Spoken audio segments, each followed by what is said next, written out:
Have you ever wondered about human design?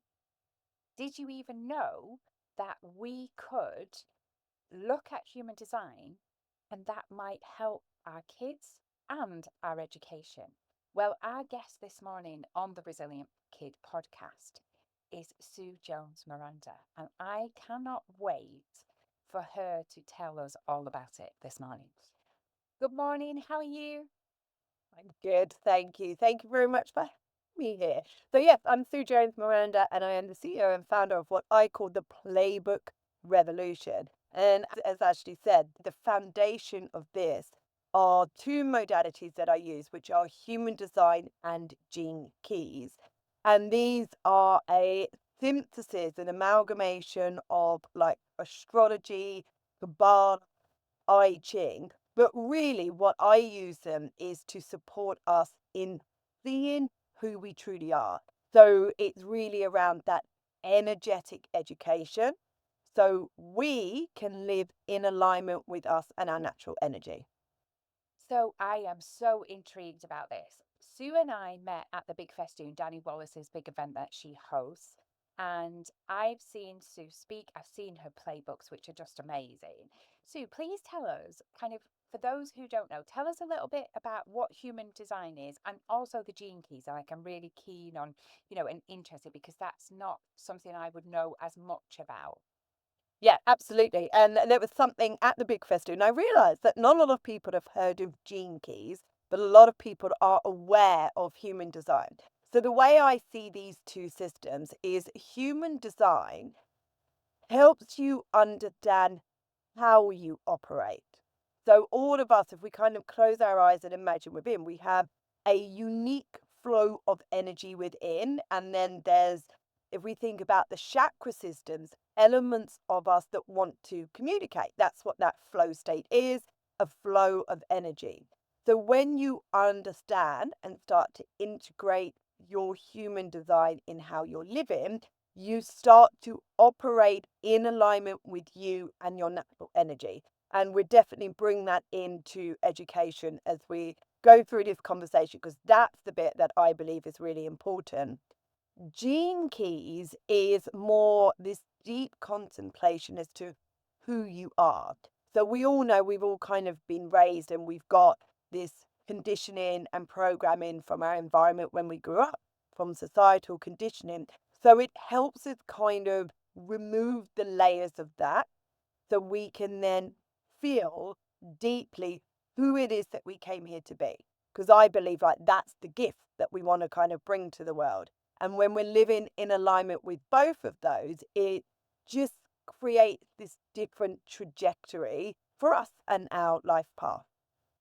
Do you know what? That is so interesting. So I'm really interested, and I've done quite a lot of study over the years into various different things that you're kind of alluding to. And so now I'm even more intrigued than I was before. But one of the things I wanted to ask you about, because you said something there about, you know, helping us kind of be the person that we're supposed to be, do the job that we were, put here to do. And I've always had a very strong sense that I'll always work with kids. Now, I have pulled away from that at times. I've gone into very corporate stuff, something completely different. And it's always pulled me back to working with kids. And it's where I find, like you say, my flow, it's where my joy comes. So is that something that, for me, I feel like I'm lucky enough to know that's what I do. My youngest is 50. He wants to be an actor. That's his thing, and he loves it, and he's known that from quite an early age. So I feel like we're lucky to know that. But if you kind of don't know what you're here for, what your purpose is, and we talk about purpose a lot in resilience, because it's really important that we understand that and that we have something, because otherwise, why get out of bed? So, are you saying to me that there is a way that people can uncover or maybe discover a little bit more around what's their purpose? Yes, that's my short answer. Yes, for me, when I talk about in the context of purpose, it's not necessarily like something you do. as in, right, you're here to be a lawyer, you're here to be a doctor. It's more about a frequency and a type of role where you will thrive. So, for example, with you, Ashley, when I looked at your chart, it's similar to mine, which I found very interesting because we both have this passion. I'm the same as you. It's always about the next generation. Like, I can't, no matter how much I try, I can't get away from this deep desire and need and want to support the next generation and just to live differently. Yeah, different to how we were raised. And yeah, it's the same for you. It's very much around like group dynamics, community, family. So when you're looking at you and your work, and as you say, you always felt this pull into working with kids, that is very in alignment with your chart, which is why when you step away from it, it does feel this disconnect because you are actually disconnecting from what your natural trajectory is. And when I speak about it like that, I'm always thinking in terms of like energetics, like where your soul's energy, if you will, wants to move you in that direction, because that is what is correct for you. And that's why I adore these tools. And I would love, I don't know how, for them to integrate into our education system, because if we can educate our children from an early age, actually more than that, it's supporting them with us knowing this about them. That's when we're going to stop trying to put them into boxes. We're going to stop trying to create this like whole load of sheep that just fall out of a classroom and have no idea who they are. So, yeah, that's my long answer. The short answer, though, is yes, absolutely. Yeah, we're not suggesting that if you're a lawyer, give it all up and become a farmer and grow food. We're not suggesting that at all.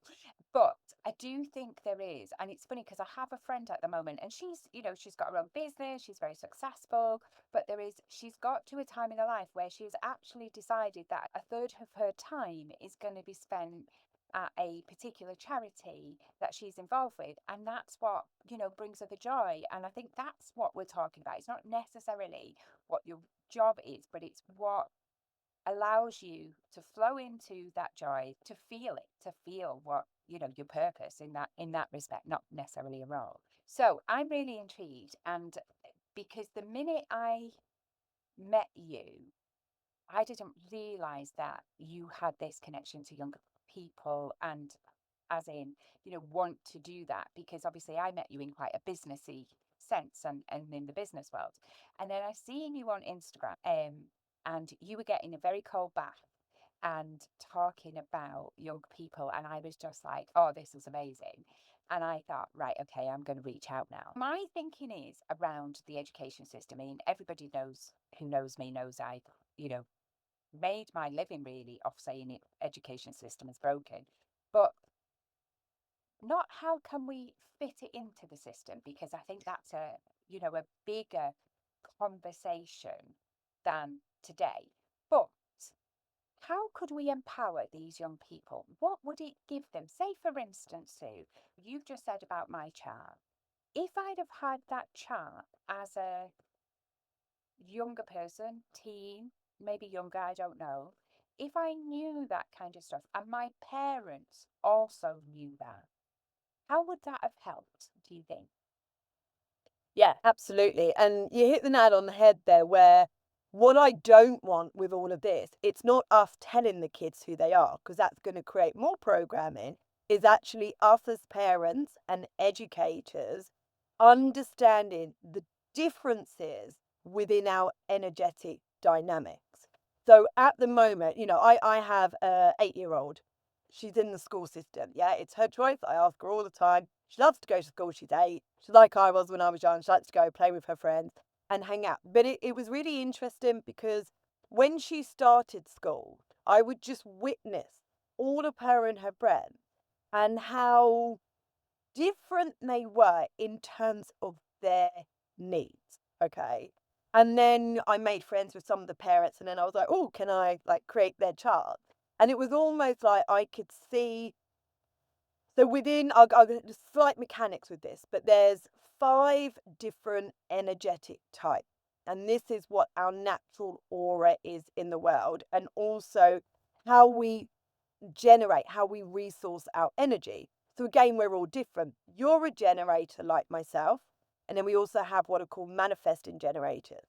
So these types, we generate our energy from within by choosing to do what we love.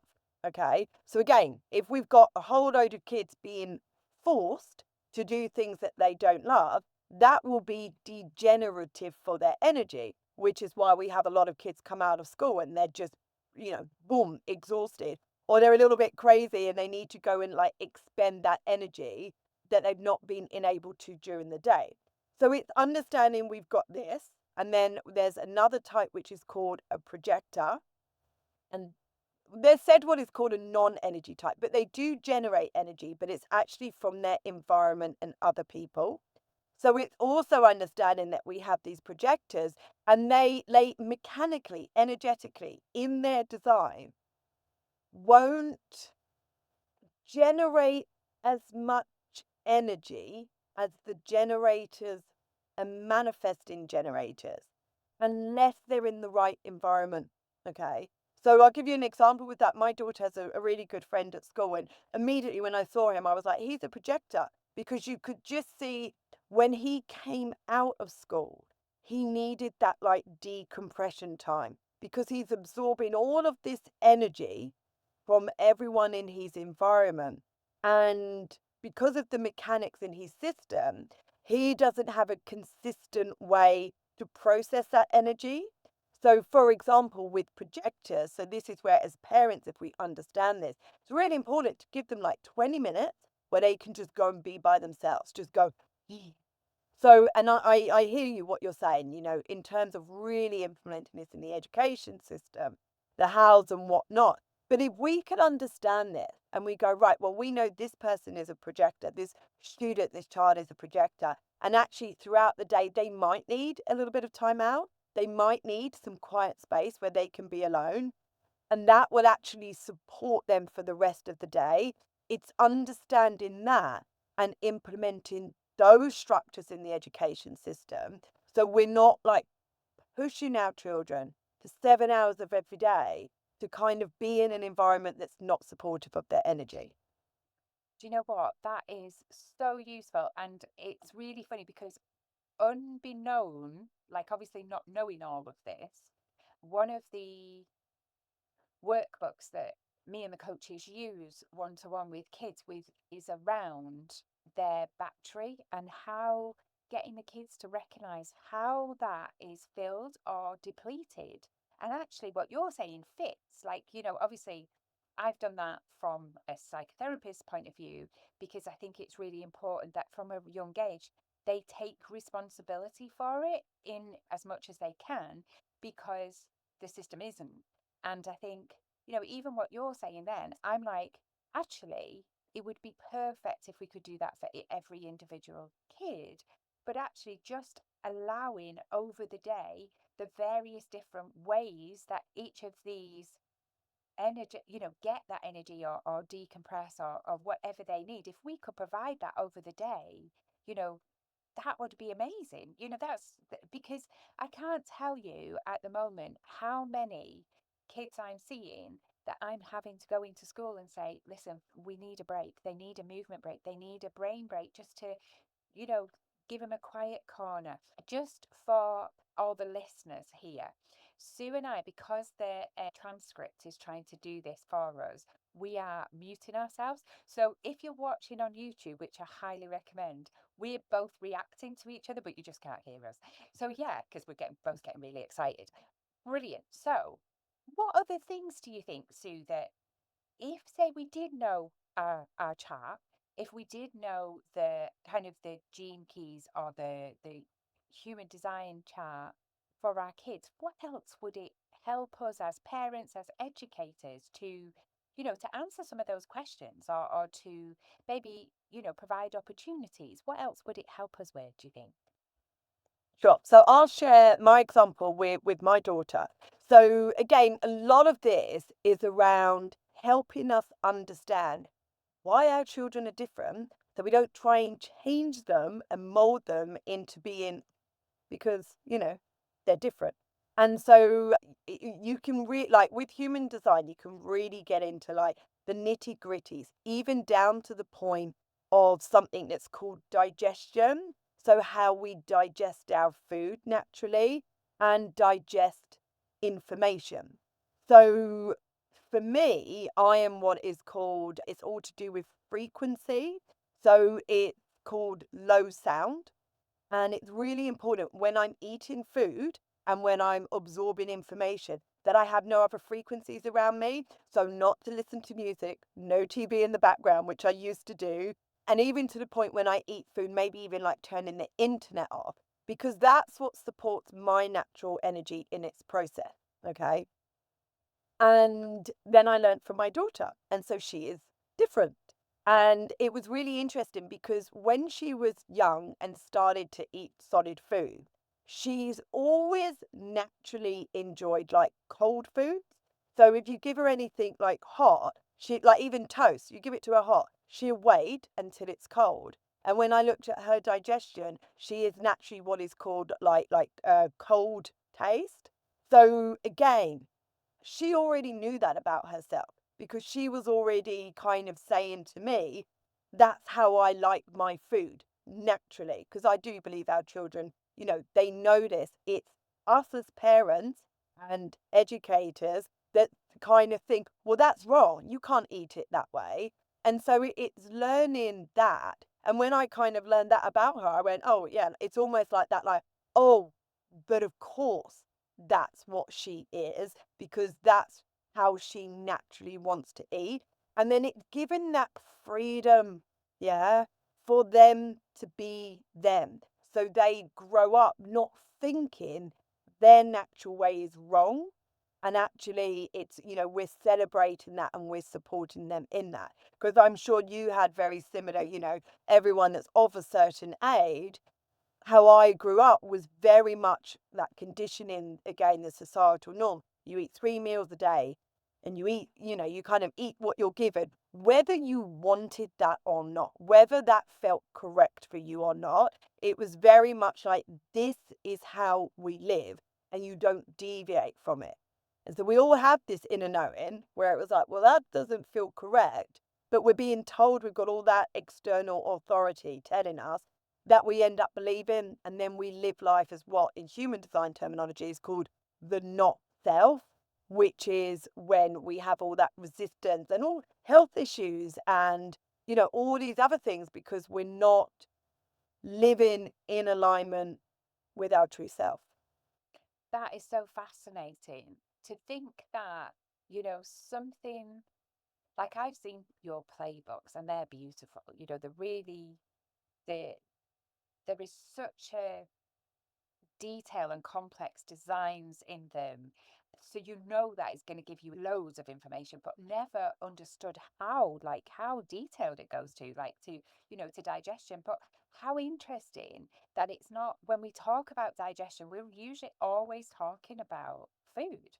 And actually, like you say, it's also information. So how interesting would it be if we then applied that to kids in school when we're giving them the input, as teachers are calling it now, which I don't kind of disagree with in the terminology, but isn't it interesting how it's gone from, a classroom that was a two-way thing to now I'm standing at the front and giving you input. So, but yeah, that's just something that's a bugbear of mine at the minute. But imagine like if we know, and I don't know if this is the case, but if for instance their frequency is that actually music is good for them, like an instrumental music helps them absorb the information. What if they had headphones in that you know although like we've got two classrooms split off now, those who need to go and work in the quiet, those who need, do you know what I mean? I know that the education system is on its knees and that we probably haven't got spare classrooms, but what if we could make this work? What if we could say that and give the kids the agency and the autonomy to listen to themselves and go, actually, I could do this. I can do this. This is how I work better, miss. Also, I just think how fantastic. Now, it's really funny that you talk about you saying frequencies, and I kind of wanted to pick up a little bit on this. My daughter at the moment is doing A level. In fact, she's sitting a very first A level as we speak, and we have had a conversation this week. It's a bit of an ongoing conversation that I have with my kids about technology. She's 17, she's nearly 18. So I'm never going to say to her, give me your phone. Like, it's just, she's got agency. She's responsible enough to know if that's affecting her or not affecting her and stuff. But one of the things for me, as I always talk about, is AirPods. I don't like my kids having AirPods. I won't let them have them.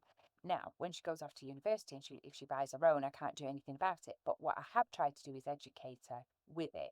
Because of that, it worries me the frequency that's going from the AirPod to the phone or to the device near their brain.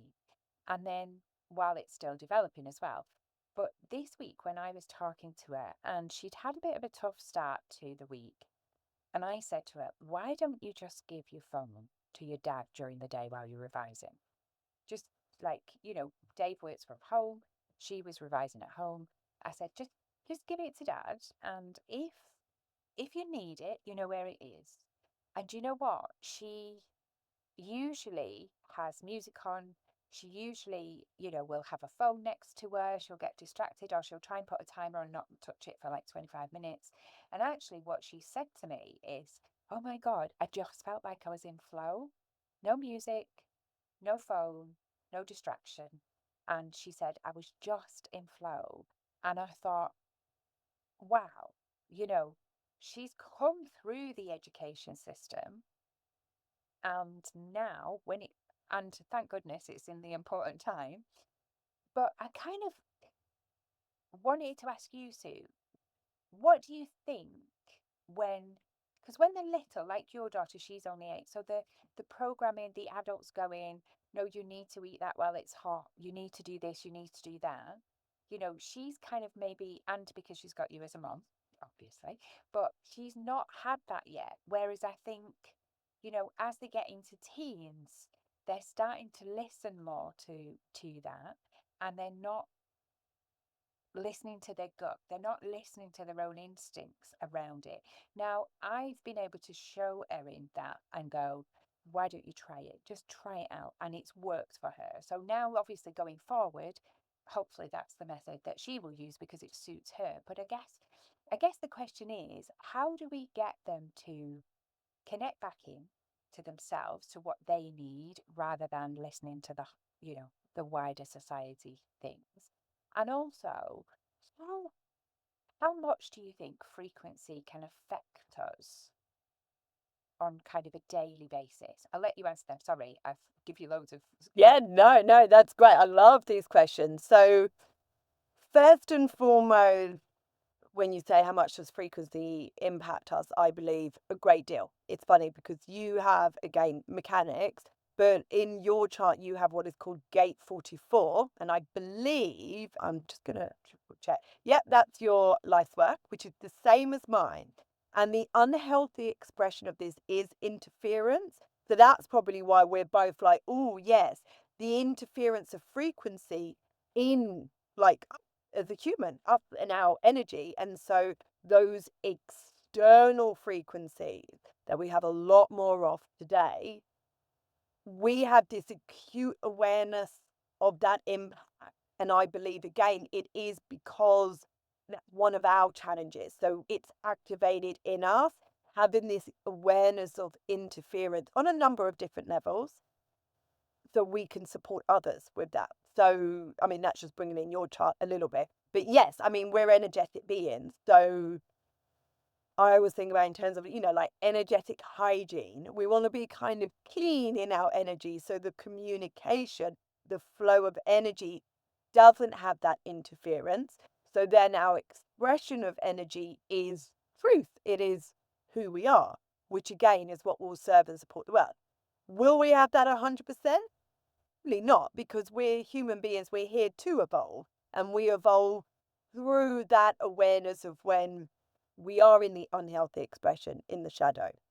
And then in response around how we can listen to our, and I'm going to use human design language, inner authority as opposed to those external authorities. So the starting place for anyone that wants to go on their human design journey or wants to support their children, when you create your chart, there's a little table at the top and there's something that says inner authority. And there's different variations of these. So, for example, I'm an emotional authority, you are a sacral authority.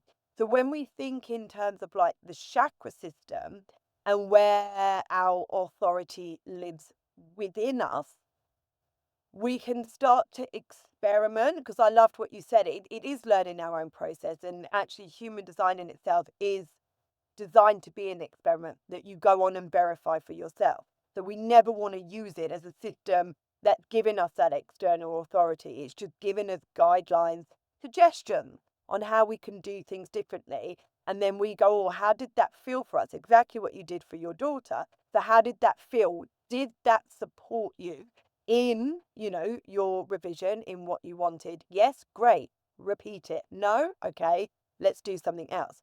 So the inner authority is designed exactly as that, to give us our tool that we can start trusting within ourselves. So for you, Ashley, as a sacral authority, it's like this sacral hit, so right down there in your gut, in the pit of your stomach, and it will be felt like in the now, and that will support you in your decision as to what you have energy to invest in the moment. And your inside of you, it's either going to feel a bit like expansive, almost like that soul trajectory is pulling you along, like what we were discussing earlier. Even though your mind might be like, oh, you can't do that, you mustn't do that, you shouldn't do that. You've got this feeling in you of like, no, it feels like it's lighting me up. It really feels like it's something I want to do. And it's trusting that as opposed to what everything and everybody else is saying out there. And then I have what's called an emotional authority. So my decision is not really in the now. I'm designed for big decisions. I have to kind of ride what's called the emotional wave. So if I'm in an emotional high, I used to make very spontaneous decisions, but actually the clarity in my decisions come in just having that little pause, having that wait. So we all have different inner authorities.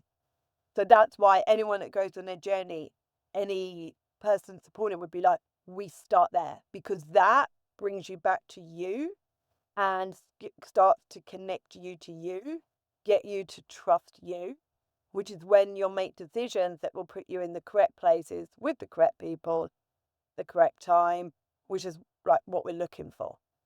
That's amazing. Like, I think even though I'd probably know a lot more than the average person on energy just because of some of the work that I've done, some of the, courses I've been on and stuff. But often kids will say to me, when we're talking about emotions, but also talking around people that, like, say, friends that they just, you and I would say don't align with, but they like, oh, I don't know why they're not my friend and things like that. And I ask them often to describe it to me. How does it feel? And they'll like do this with their hands and they'll say it's sticky, it feels sticky. And I'll go, do you know what? Why don't you think about like shaking it off, washing your hands, just to clear kind of some of that energy? And so I really love that idea, and thank you for that. I've wrote it down like sacral authority, because I think the way you talk about authority is really the way I talk about agency for kids and particularly teens. I talk about them having their own agency. And for me, what you're saying is just an extension of that, but actually listening to their gut. But imagine if they knew that they were like you and not to make decisions during, an emotional high, which is tempting, obviously, but also somebody like me who actually listened to that inner gut no matter what, even what my brain might be telling me is the logical next step. So I've got a couple of questions for you, Sue. One is, and this is a very practical question because when we first connected and you said to me, oh, let me have a look at your chart ahead of the podcast. And I said, oh, well, actually, I don't know what time I was born. So my mom, bless her, is no longer with us. She died a few years ago. I was born in South Africa in a nursing home. So it's not like written exactly like it might be if we were here. And so I don't have access to the timings. And I said to her, I dropped a message. Oh, so I sent her this voicemail. I don't actually know. And she said, "Oh, what time? Any indication?" I said, "I just have a bit of a feeling it might be 1 o'clock, but in the afternoon. But I've really got no clue. Like I've got no evidence to base that on. But I know where I was born. I know what day I was born. But that's about it." And actually, Sue was brilliant in being able to still look up my chart. So I just wanted to kind of ask you, if you don't know the very specifics of your birth for whatever reason, what can you do? Yeah, so what I did for you, so the charts go really, really, really nuanced. So what you see when you create your human design chart is you'll have numbers and then a decimal point and then another number. And I think for most people that are starting their journey, we're good. But then there's lots of other little numbers, so you can learn like your color and your tone. But that's for people that want to get really advanced and real nuanced within all of this. So without knowing your specific time, those elements might change. But what I did for you, Ashley, is I basically went through the day that you were born and just saw if there was any like real significant changes. So you're what's called a sacral generator 2-4. So I was just looking if there was any change in that around the time that you were giving me. And then if there's not, I feel quite confident to say, okay, we can play with that one. If there is, then we do have to open another conversation, because what we don't want is to then just randomly go with the chart that actually isn't yours, because otherwise we're going to start conditioning you. Now, I know some people then speak to people that do like pendulums, and there is, I can't remember the name, but there are people you can speak to that work their magic and can give you your time of birth. But again, it depends how deep you want to go into it. I always think as a starting point, what I do for people, which is what I did for you, I just go through the day. And if there's no change, then I'm like, right, okay, let's go and play with that one. Brilliant. That's absolutely brilliant. And I think that's why I've never looked into it before, because I knew I didn't know. And so it's just really like heartwarming that if you don't, for there's various reasons you might be adopted, you might not have that information like me. So it's brilliant that we can do that. Okay. So before we finish, Sue, what kind of advice, knowing all that you know now, knowing about the work that you do, the very important work that you do, what would you tell your younger self, do you think? Like, it's such a simple answer, but it really is. Trust yourself. So I say that in the context of I always had this inner knowing, but I started to doubt myself because all the voices around me were telling me different. And it's only as I've gone on my journey, and I know this might sound a bit like, I don't know, but I've gone like, right, this inner knowing I had about me, not about like knowing things, etc., but about me. And now, as I've gone on this journey, I'm just like, oh my God, like I was right in this inner knowing that I had about life, about myself, about various circumstances and situations. So it would be that, and that's what I tell my daughter, like, you've got to learn to trust you, especially from an early age, because it's just going to put you in such good stead in making those choices that are going to really help support you in creating that life that is correct for you. So, yeah, that trust yourself.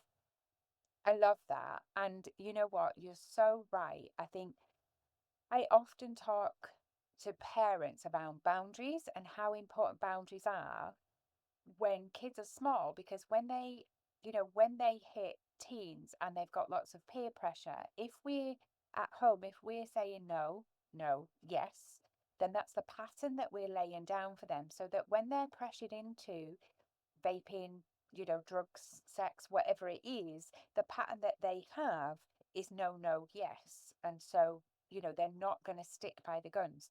But actually, what I do tell the kids is you need to listen. You know what you want to do, and you can feel if this is right or not for you.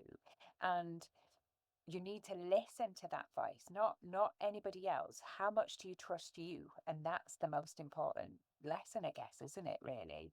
That's brilliant. So honestly, this has been absolutely amazing. Tell us, is there anything else that you think we might have missed? And also, let's end with where we can find you, because Sue's Instagram is on fire. She's really good at it. So she's much better than me.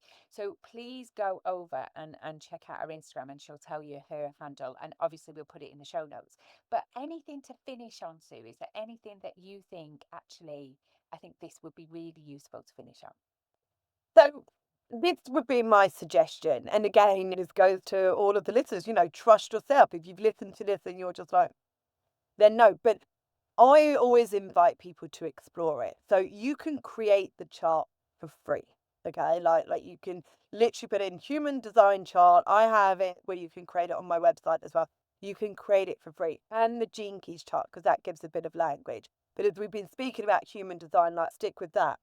And it's going to look really bizarre and really funny. But that's what you said. You can then go and follow people. You can follow myself and just start to learn the type, the inner authority for you, but also for your children as well. And just see those small changes in that understanding about you and them in your life. It does make a difference. I was at a dinner on Tuesday and I was sitting next to a lady, and just coincidentally, she was like, oh, she'd heard of human design.